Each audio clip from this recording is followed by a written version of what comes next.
This is West Virginia, one of the poorest states in America and home to mountain people whose local roots stretch back for generations.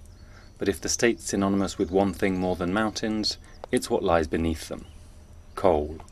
What you see behind me is known as a mountaintop removal site. This is where coal companies come in, blasted the top off a mountain in order to access the coal seams beneath. This is what West Virginia has lived on for decades. Coal is at the heart of this state's economy. But now, the coal industry's future is in doubt for several reasons.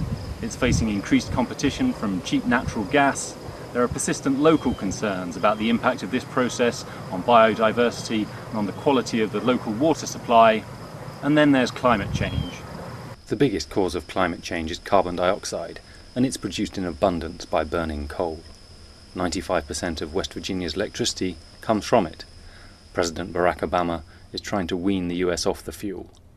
His opponents say he's waging a war on coal. But here's the thing. Right now, there are no federal limits to the amount of carbon pollution that those plants can pump into our air. None. Zero.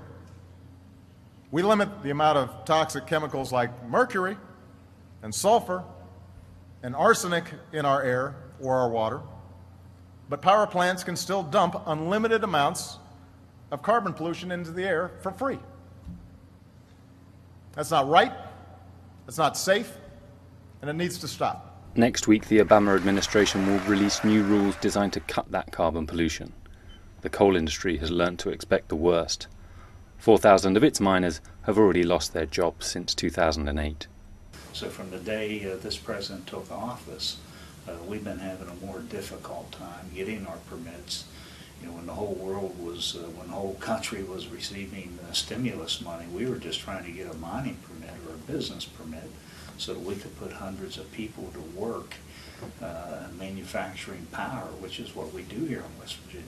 The Mountaineer coal plant, run by American Electric Power, is one of the places in West Virginia that will be affected, and perhaps hurt, by the new climate rules.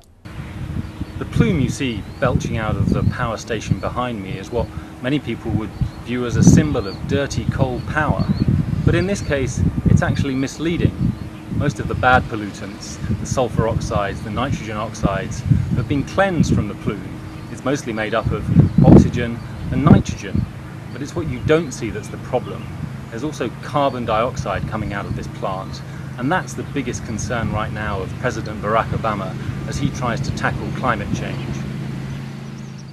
Other regulations have already forced the company to shut down plants that it was too expensive to clean up.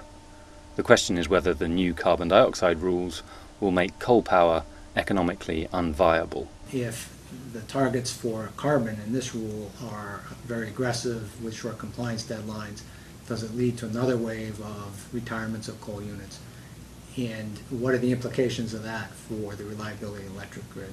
So we're concerned that we already saw this past winter, a very cold winter, a very strained electric grid with a lot of units that will be shutting down next year were running in January and February of this year.